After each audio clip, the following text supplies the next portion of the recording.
Lada merupakan salah satu komoditi perdagangan unggulan sekitar abad ke-17 dari Nusantara, terkhusus dari Pulau Sumatera. Menyebar hingga ke berbagai wilayah, salah satunya kawasan Sumatera Timur. Beberapa wilayah penghasil lada di Sumatera Timur yang paling terkenal ialah Langkat. Awalnya, di Sumatera Timur sendiri, pembudidayaan tanaman lada dilakukan oleh orang-orang Karo dan juga Aceh. Sejak abad ke-19, Langkat telah mengekspor hasil panennya ke berbagai wilayah seperti Penang, Malaka, Kedah, sampai Singapura. Kejayaan lada ini menimbulkan rasa penasaran kami untuk menelusuri puing-puing kejayaan lada yang tersisa.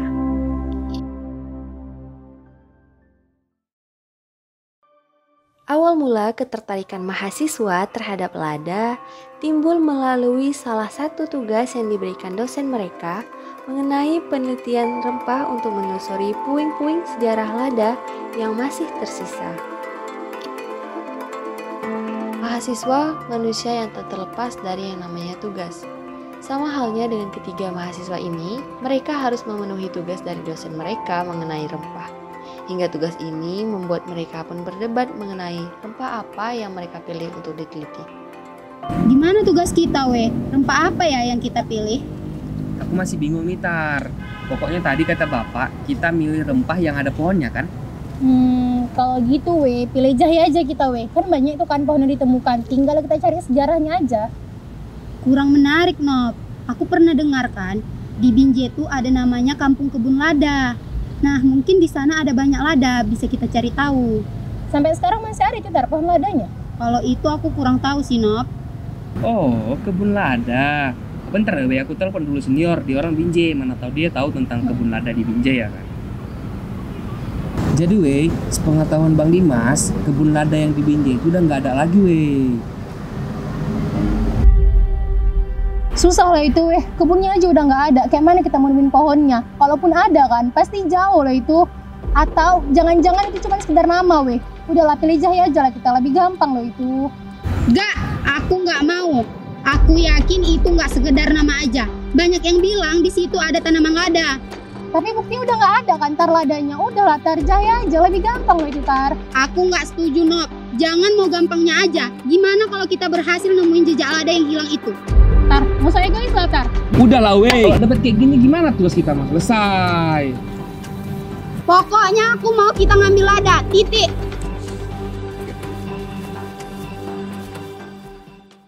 Penugasan ini menimbulkan konflik di antara kami, bersikeras memilih lada atau penjahe. Keduanya saling mengutarakan urgensinya. Untuk mengakhiri konflik tersebut, kami memutuskan untuk meminta arahan Pak Ikhwan Azari selaku dosen pengampu. Arahan yang kami terima adalah untuk menelusuri jejak rempah lada, dengan arahan-arahan yang juga disampaikan. Selanjutnya, kami pergi ke Pusis untuk mencari buku-buku tentang keberadaan lada, khususnya di Sumatera Utara. Sini Apa Nob? Aku dapat informasi tentang lada kan di sini. Katanya lada itu memang dari India, Nih, terus kan di abad ke-16, lada itu dari Sumatera. Baru dari Sumatera itulah menyebar ke pantai barat Pulau Sumatera. Aku nemu juga di buku Daniel Parat ada peta yang dibilang Bapak kalau kampung kebun lada yang di Binjai itu terdapat tanaman lada. Oh, ya udah kalau gitu kita langsung ke sana aja weh. Iya, langsung sana aja lah kita. Iya. Dan benar saja, kami menemukan fakta sejarah bahwa memang benar Langkat atau Kampung Kebun Lada Binjai pernah tercatat di dalam sejarah adalah daerah penghasil lada di abad ke-16. Sebelum terjun ke lapangan, rasanya tak pantas jika kami tidak membekali diri untuk mengetahui lebih jauh tentang lada. Menemukan buku tentang lada saja rasanya tidak cukup. Untuk itu, kami memutuskan untuk mewawancarai akademisi pertanian, yaitu Ibu Merlin. Nama saya Merlin Mariana. Saat ini saya bekerja di Kementerian Pertanian sebagai staf pengajar di kampus Polbang Tan Medan. Selain dosen, saat ini saya juga menjabat sebagai Wakil Direktur Bidang Kemahasiswaan. Cara kita untuk membudidayakan tanaman lada ini sendiri seperti pengolahan lahannya, pemilihan bibitnya itu seperti apa? Ya, gimana sih caranya berbudidaya lada ya? Oke, sebenarnya nggak cuma lada. Apa sih yang kita perlukan kalau kita pengen berbudidaya, memperbanyak tanaman gitu? Yang kita perlukan itu adalah yang pertama bahan tanam. Ada bahan tanamnya. Gitu. Nah, bagaimana memilih bahan tanam yang bagus? Tentunya kita harus tahu bibitnya ini dari mana dulu, asal usul. Jadi bukan cuma tanaman ya. Sedangkan kita aja kalau memilih pasangan ini ya, pasti kita tahu dulu asal usulnya gitu ya, bagus nggak sih turunannya gitu ya, sehat nggak sih gitu. Sama dengan tanaman. Jadi kita harus tahu dulu asal usulnya, varietasnya bagus nggak, kemudian tahan penyakit gitu ya. Jadi bahan tanam. Nah, kalau untuk di lada ini bahan tanamnya itu ada dua. Ada lada panjat dan lada perdu. Bedanya, kalau lada panjat itu tentunya dia membutuhkan panjatan. Kalau lada perdu enggak. Ada kekurangannya, ada kelebihannya. Gitu. Jadi yang syarat yang paling utama itu tentukan dulu bahan tanamnya ada apa enggak, sehat atau enggak gitu. Terus kalau kemudian ini Ibu jadi sebutkan tahap-tahapan budidayanya ya Sri ya. Ya. Iya Bu, Jadi, benar sekali. Ya, jadi ketika kita sudah tahu ada bahan tanamnya, oke, yang pertama kali kita lakukan adalah persiapan tanam ya, persiapan tanam atau persiapan lahan. Kalau kita menyebutkan budidaya tahapannya itu hampir sama dengan tanaman lain, jadi persiapan lahan, kemudian tadi bahan tanamnya sudah ada, setelah itu pembibitan, kemudian pemindahan tanaman ke lahan, habis itu perawatan, panen dan pasca panen, itu secara umumnya.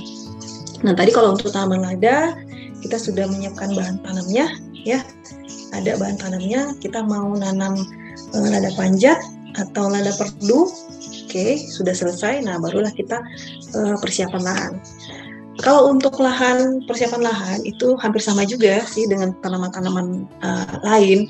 Apabila kita ingin menanam di lahan yang baru, artinya lahan hutan yang kita mau garap gitu, itu kita harusnya membersihkan dulu ya. Pembersihan lokasi, misalnya banyak sisa-sisa bekas tanaman, itu kita bersihkan, lalu kita gemburkan, seperti itu. Tapi kalau misalnya lahan yang sudah pernah kita tanami, artinya tidak terlalu membutuhkan tenaga ekstra, biasa saja memperapanya. Nah biasanya juga pada saat persiapan lahan, ini nggak cuma lada doang, tapi secara umum ketika kita mau mempersiapkan lahan untuk tanaman, itu tentunya lahan itu sudah diberi pupuk atau organik di setiap lubang. Itu petani biasanya ngelakuin tanaman apa aja. Kalau paham ya. Jadi pada saat biasanya kita gali lubang, kemudian di lubang itu kita kasih kompos dulu, dibiarin dulu. Pada saat siap bibitnya tinggal dipindahkan. Nah itu. Kemudian jadi lahannya sudah ada, lahannya udah bersih, lubang tanamnya udah siap. Langkah selanjutnya adalah pembibitan. Nah, gimana bibit tadi itu? Tadi kita udah tahu ya bahwa bibit itu harus jelas, kemudian tanaman, kemudian varietasnya yang kita mau yang sesuai dengan lokasi. Kemudian sudah sekarang kita mau nanam, misalnya kita mau nanam lada perdu, udah dapat udah dapat bahannya. Nah, untuk perbanyakannya sendiri bisa melalui vegetatif, bisa melalui generatif. Kelebihannya juga masing-masing ada ya. Kalau perbanyakan tanaman secara generatif itu berarti nanti sifatnya tidak akan sama dengan induknya. Kalau misalnya vegetatif itu banyak, ada dengan stek. Kemudian kebanyakannya sih stek ya kalau lada. Nah, bisa juga dengan kultur jaringan, tapi sangat jarang gitu. Nah, kalau untuk stek itu seperti biasa kita menyetek atau tergantung mengambil beberapa sulur. Kalau yang dianjurkan, kalau yang biasa petani lakukan, dia itu beberapa ruas. Ibu pernah melakukan penelitian sebenarnya tentang lada ya, pengaruh media tanam terhadap stek lada. Nah, kalau Ibu lihat seberapa bagus sih pertumbuhan stek dengan beberapa jenis media tanam untuk pembibitan. Nah, waktu itu Ibu ngambil 2 ruas 3 ruas ya kalau nggak salah, dengan bermacam-macam media tanam. Oke, media tanam itu juga sangat perlu di pembibitan. Itu juga mempengaruhi nanti gimana ke depannya, gimana pertumbuhan selanjutnya. Kalau untuk segi penyakit sih ini ya, lada itu jarang ada penyakit yang sampai merugikan gitu, enggak, jarang. Melalui beliau, kami mendapatkan informasi ada 2 jenis pohon lada panjat dan lada menjalar atau perdu. Lada merupakan salah satu tanaman yang tidak terlampau sulit untuk dibudidayakan.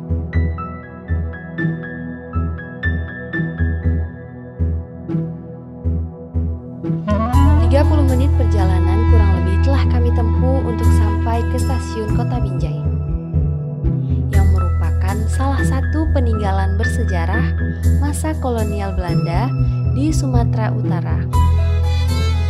Perjalanan kami pun berlanjut dari stasiun Kota Binjai untuk sampai ke Kampung Kebun Lada, yang mana dulunya merupakan salah satu daerah perkebunan lada di Sumatera Timur. Di sana kami bertemu dengan ibu-ibu yang sedang berbincang. Kami langsung bertanya, apakah ibu tersebut mengetahui tentang sejarah Kampung Kebun Lada sebagai penghasil lada? Mau nanya, Bu. Betulnya ini kebun lada, Bu? Betul lah, sinilah kebun lada, Nak. Masih ada orang nanam merica di sini, Bu. Oh, kalau yang menanam merica udah nggak ada lah, Nak. Tapi kayaknya setahu Ibu, siapa ya di sini nanam merica? Iya. Oh ya itu, siapa Bapak itu? Oh, Pak Romo itu. Iya, Pak Romo. Iya, Pak Romo. Kedua ibu tersebut mengarahkan kami untuk menemui salah satu petani yang pernah nanam lada di Kampung Kebun Lada. Tahu orang. Oh, alamatnya ya. Ini nih. Ini alamatnya ini, Nak. Di jalan ini. Terus lagi. Iya, terus saja nanti belok kanan. Oh iya, Bu. Makasih lah ya, Bu. Makasih ya, Bu ya. Sama, Nak. Terima kasih, Bu. Makasih, Bu. Perjalanan mengantarkan kami bertemu dengan seorang tokoh tersebut. Meski awalnya kami mengalami sedikit kesulitan untuk menemukan kediamannya, akan tetapi tidak menyurutkan semangat kami untuk menelusuri jejak lada yang hilang.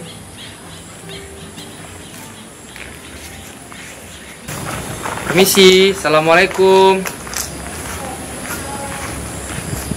Kak, mau nanya, apakah ini rumah benar rumah Pak Romo? Ada Pak Romo ya, Kak?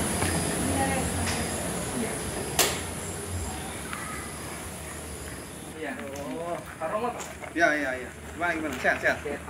Bapak Suprianto, SPD MM, Sampai di ya, kampung. beliaulah seorang petani Apa yang yang sukses dalam menanam lada di Kampung Kebun Lada. Melalui beliau, kami mengetahui bahwa lada pernah berjaya pada masa kedudukan Belanda. Anak-anak Belanda. Jadi memang ya saya merupakan lokomotif untuk penanaman lada itu sendiri. Saya punya komunitas penanam lada, ada kelompoknya, dan lahan yang ditanam juga cukup luas ya. Ya, jadi wajarlah kalau orang mengenal kita sebagai ikon untuk tanaman lada. Tanaman lada. Iya.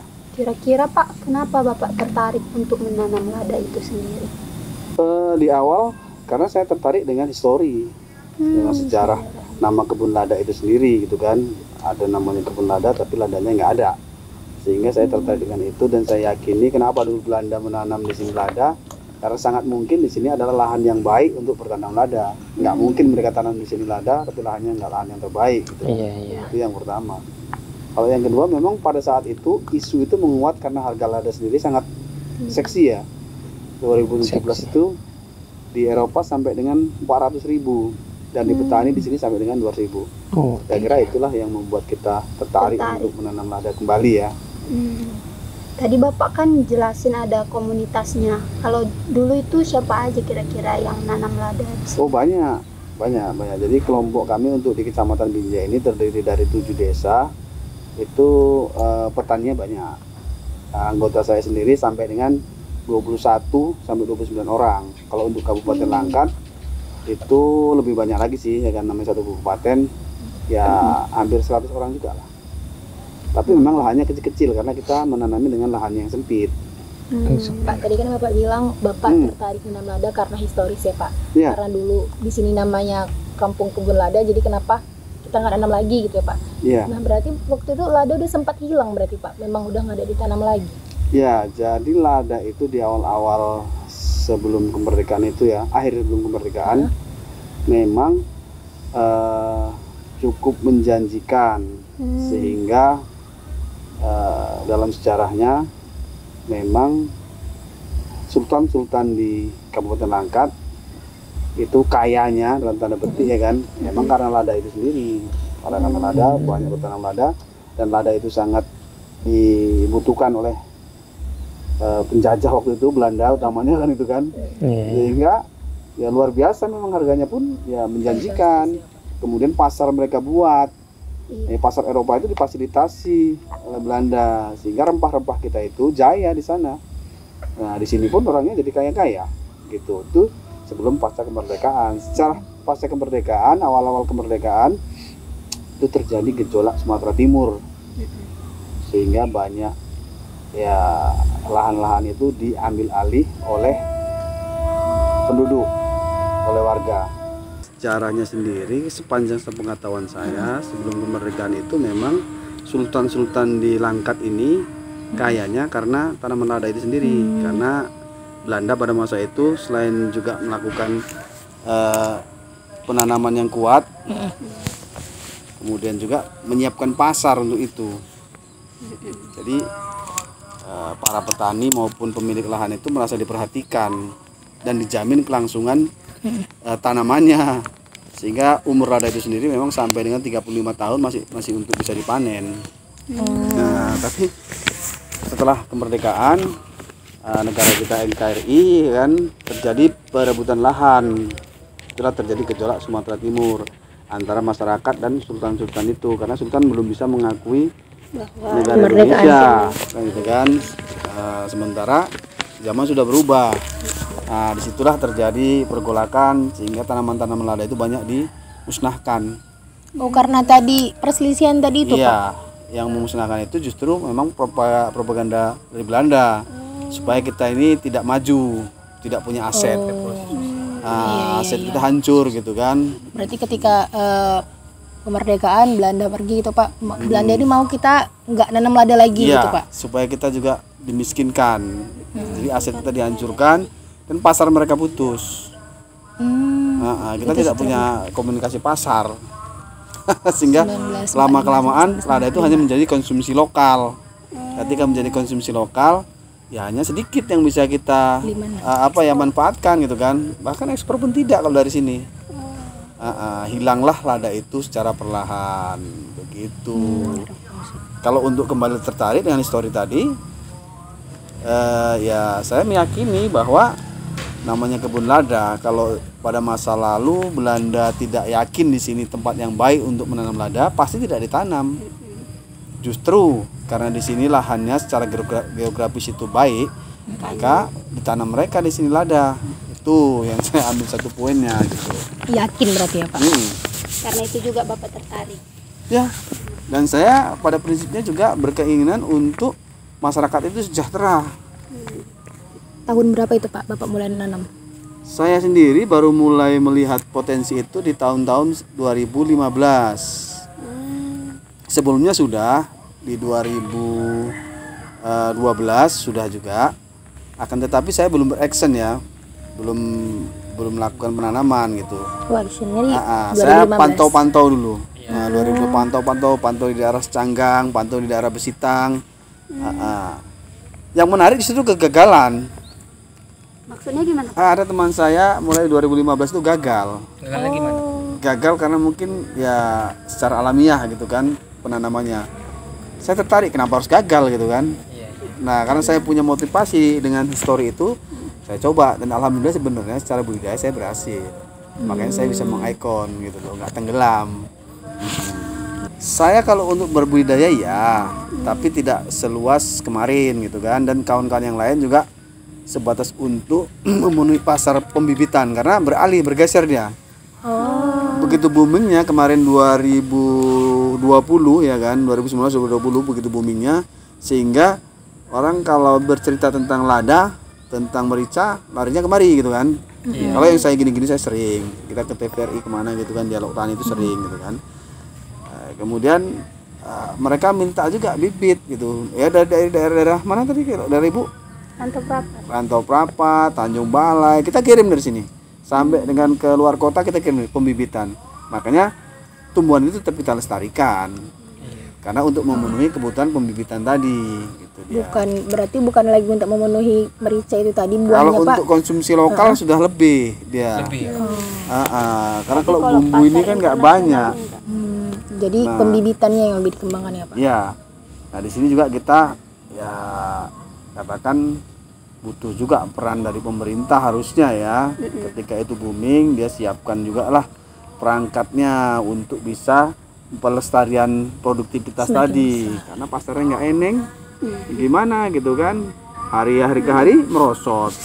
Harga dari mulai 200.000, 180, 150, 120, 100 sampai sekarang harganya 40.000. Jadi gimana, makin menurun jadi ya, Pak? makin menurun. Jauh ya Pak Bandi? Jauh, sehingga ya, jarang lagi yang mau bertanam merica. Langkat dengan Binjai itu satu dulu. Binjai itu dulu ibu kota Kabupaten Langkat. Sehingga dimekarkan gitu kan. Kebun lada itu ada dua, nama kebun lada di Langkat itu ada satu di daerah Hinai dan di sini di kota Binjai gitu kan. Nah, Binjai Utara tepatnya gitu kan. Nah, itu ya berkaitan dengan apa tadi pertanyaannya? Masih ada kebunnya gitu. Nah, jadi di Langkat itu ditanam juga sekarang ini oleh Pak Junaidi itu banyak dia tanam sampai 4 hektar. Ada lagi kalau untuk di Wampu Pak Ronald ada juga sekitar 6 hektar. Kalau untuk yang petani-petani kecilnya tadi banyak sekali. Kalau di sini ya Pak ya, untuk pembibitannya tadi. Sekali, misalnya Pak Amir, gitu kan, misalnya Bang siapa lagi, Bang Kus, misalnya gitu kan, itu banyak sih ya, petani-petani yang hanya satu rantai, hanya seberapa, itu Bang Igun juga ada, di Seremban juga ada, gitu kan. Banyak sih yang kecil-kecil gitu kan, karena pemanfaatan lebih sempit ya. Jadi Pak, dari beberapa lokasi yang ada kebun lada yang tadi, menurut Bapak nih Pak, Bapak rekomendasikan kami untuk kemana nih Pak yang paling banyak kebunnya gitu? Jadi memang kan banyak sih, tapi nanti kalian terlalu jauh ya, misalnya Canggang juga terlalu jauh, karena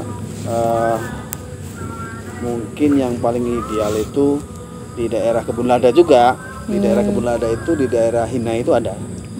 Oh di Hinai ya Pak? Ya di Hinai kebun lada. Ada beberapa lokasi, nanti kalian bisa pilih lah. Banyak berarti ya Pak? Ada beberapa lokasi. Di sampingnya juga di Desa Batu Melenggang juga ada. Di ini juga ada, di Meladanya juga ada. Tapi nggak besar sekali sih. Ya kalaupun boleh dibilang di situ masih produktif, tapi ya kalian bisa kunjungi ke sana lah. Kalau untuk jauh dari sini ya. Kalau nanti terlalu jauh nanti juga susah juga sih. Lada mulai lenyap dari bumi Nusantara akibat adanya revolusi sosial tahun 1946 di Sumatera Timur, yang saat itu juga menyerang Langkat. Selanjutnya, kami diarahkan oleh Pak Romo untuk berkunjung ke daerah yang masih aktif menanam tanaman rempah lada ini, tepatnya ke Desa Batu Melenggang, Kecamatan Hinai. Revolusi sosial hanya menyisakan beberapa daerah yang memproduksi lada, namun dalam skala kecil. Salah satunya ialah Hinai. Keesokan harinya, kami langsung bergegas menuju Hinai sebagai salah satu lokasi penghasil lada yang sekarang. Kau yang baca map. Bentar, Loy. Aku lihat di Google Maps, kita udah di Desa Batu Melenggang, tapi aku nggak tahu di mana kebun ladanya. Kayak mana lo jadinya nih, Pi? Woi, itu ada ibu-ibu. Gimana kalau kita tanya aja? Iya, woi. Iya, yuk. Di sini, kami menemui salah satu petani lada. Sebentar, Bu. Oh iya, ada apa, Nak? Ibu, maaf Bu, mau tanya, apakah Ibu warga Desa Hinai, Bu? Ya, bener, ada apa ya? Bu, jadi kami dari mahasiswa Unimed mau cari kebun lada di Desa Hinai, Bu. Apakah Ibu tahu? Oh iya, kebetulan warga di sini tuh banyak menanam lada. Kalian keperluan apa ya kalau boleh tahu? Ini, Bu, kami ada tugas kuliah, Bu, untuk ke kebun lada itu. Oke, boleh. Mari Ibu tunjukkan ya, sekalian Ibu pergi ke ladang. Oh iya, Bu. Terima kasih ya, Bu ya. Oke, yuk. Kita pergi. Kami pun diarahkan ke kebun salah satu milik warga, yaitu Bapak Ahmad. Nah, ini kebun ladanya. Kalian nanti masuk aja ya ke dalam, jumpain orang yang di dalam tuh. Nah, baik, Bu. Terima kasih ya, Bu. Ya, sama-sama. Silahkan. Weh.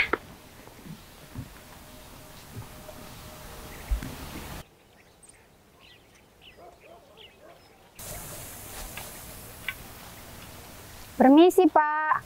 Ya, ada apa?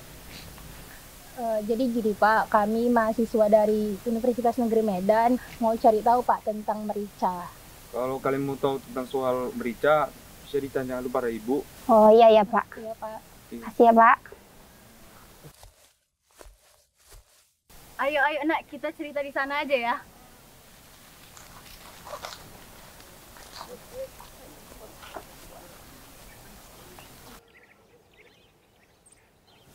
Dari mana kalian tadi, Nak? Laga-laga betul Ibu Tema. Kami dari Universitas Negeri Medan. Kami melakukan sedikit wawancara mengenai bagaimana sejarahnya lada bisa sampai di desa tersebut dan bagaimana pengolahannya sampai bisa dijual. Di sini merica ini, Bu.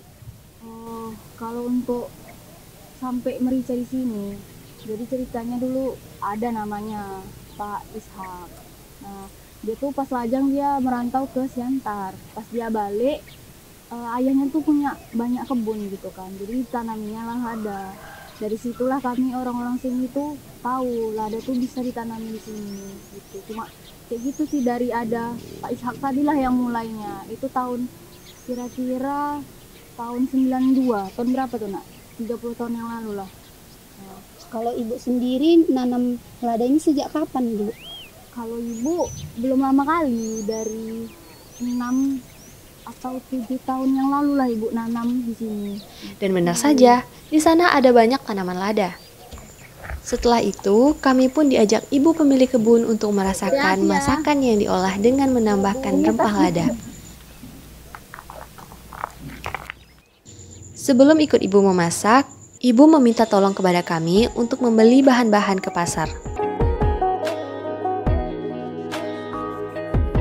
Pasar Kebun Lada adalah satu-satunya pasar tradisional yang berada di Kampung Kebun Lada dengan menjual berbagai kebutuhan hidup masyarakat. Di pasar Kampung Kebun Lada, kami membeli berbagai bahan masakan yang diperlukan untuk memasak makanan dengan lada sebagai rempah pelengkap.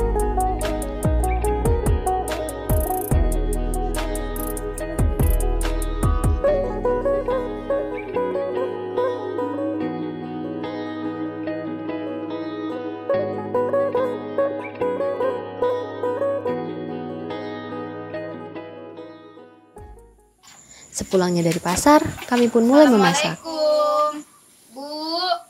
Ya, waalaikumsalam. Kok lama kali kalian? Mana satu lagi tadi? Masih di pasar tadi, Bu, masih ada yang mau dibelinya. Oh ya, masuk.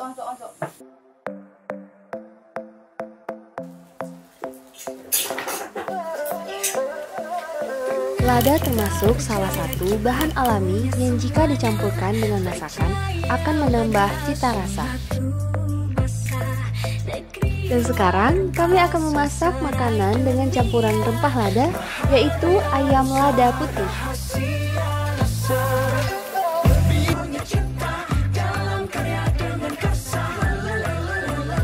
Setelah selesai memasak, kami pun menyantap makanan tersebut bersama-sama. Akhir dari penuturan ini mengantarkan kami kepada suatu kekaguman yang besar. Di sela hingar-bingarnya kehidupan ini, kita harus menyadari bahwa lada pernah berjaya pada jalur rempah Sumatera Timur. Ini ibu masaknya.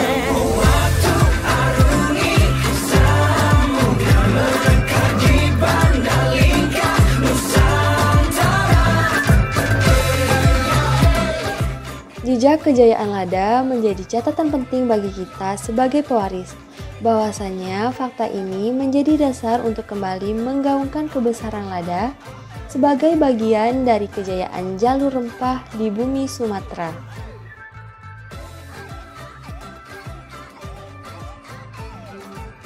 Harapan untuk kami dan kita semua agar kembali meletakkan perhatian kepada lada sebagai salah satu komoditi rempah yang memiliki potensi besar dalam meningkatkan perekonomian Indonesia. Akhir dari penelusuran kami tuangkan menjadi sebuah laporan.